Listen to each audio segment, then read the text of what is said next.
In previous lecture, we saw that there are terminating and non-terminating repeating numbers. Both of these types are called rational numbers. In everyone's mind, there must be a question: are there numbers which are non-terminating, non-repeating? Let's find out, and believe me, this investigation opens a new and unique group of numbers.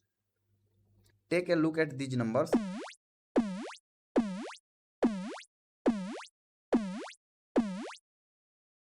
The symbol above 2 is called a square root. You already know how to find out a square root of any number. Many of you would not be able to find out a square root of a number, but don't worry. Finding out a square root is not our topic. It will not give you a major problem. And if you want to learn how to find it, then go to your previous classes of school.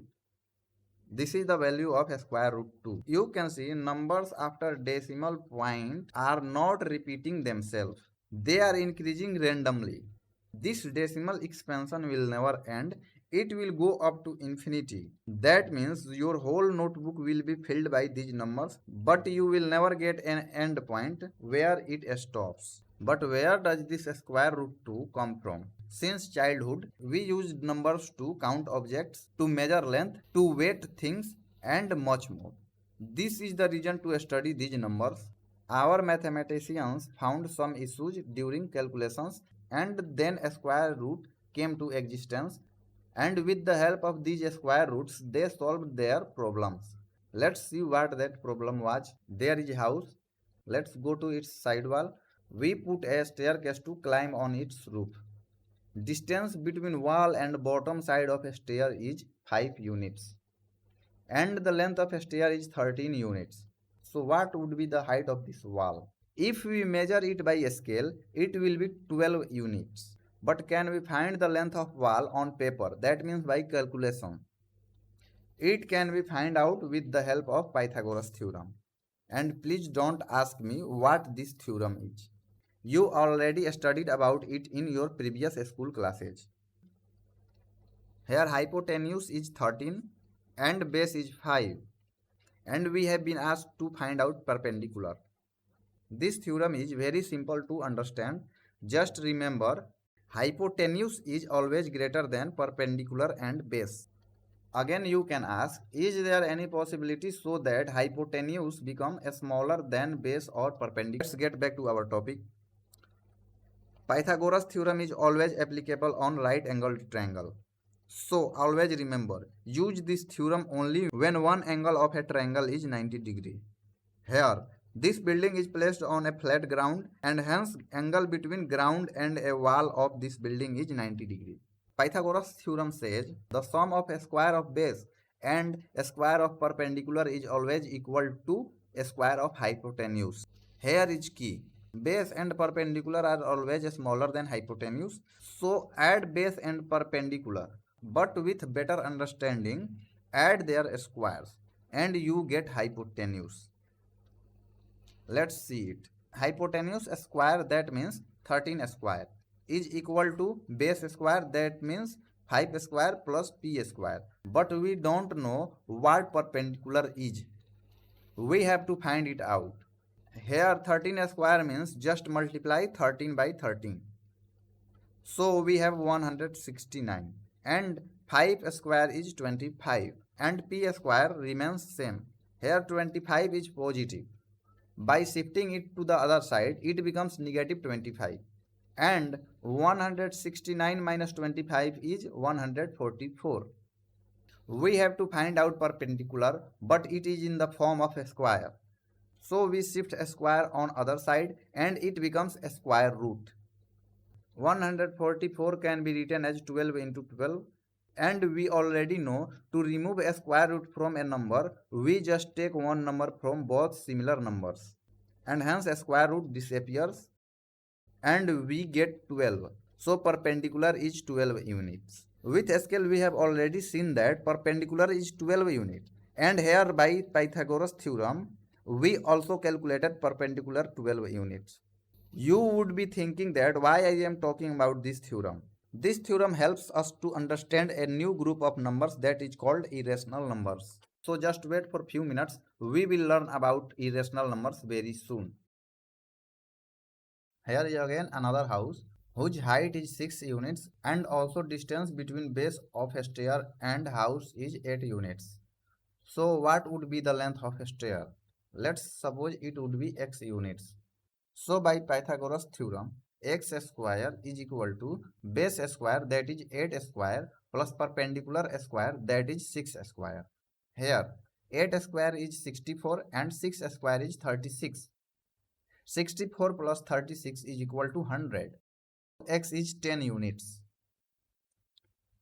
That means length of this stair is 10 units. Also you can measure it by a ruler, and here it is 10 units.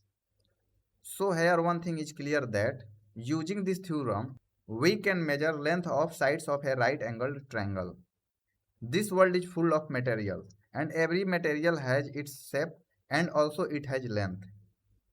These are all objects and it has a length. The length of cube is 4 cm, but the length of this table is little bit greater than 6 cm, but it is not revealed how much. We have also a puzzle cube. If we take its one face, it is a square. If we draw the diagonal of this square, we get two right angled triangles. Let's assume the length of each side is 1 unit. Then by Pythagoras theorem, its diagonal will be root 2 units. Let's see how much the value of a square root 2 will be. This is a right angled triangle whose one side is 1 meter and also other side is 1 meter. Let's see how much its diagonal is. You can see diagonal is greater than 1 meter and smaller than 2 meter. That means the length is between 1 and 2 meter. So we can write 1. So go 4 units further, and here 1 unit is 10th part of 1 meter. That means 1 part is 10 centimeter. So we put a decimal and then 4, and hence length becomes 1.4 meter. But you can see we have not measured the whole diagonal. There is some length to be measured. You can see there are 10 units between 4 and 5. But the length is 1 unit long. So we can write it as 1.41 meter. Again you can see there is some length to be measured. Let's divide it into 10 parts. You can see we divided the length into 10 units. So here we go 1, 2, 3, 4 units. Because the remaining length is smaller than 5 units. So we can write 4 because we measured 4 units. Again you can see there is some distance to be measured. This red line shows that distance. As you can see, the length is not measured completely because diagonal can't be measured completely. You can go further to measure it, but there will be some distance remaining to be measured.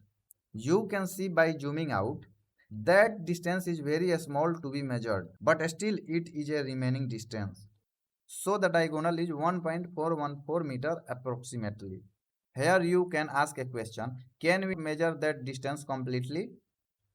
The answer is no. Let's understand it by Pythagoras theorem. Here x is diagonal.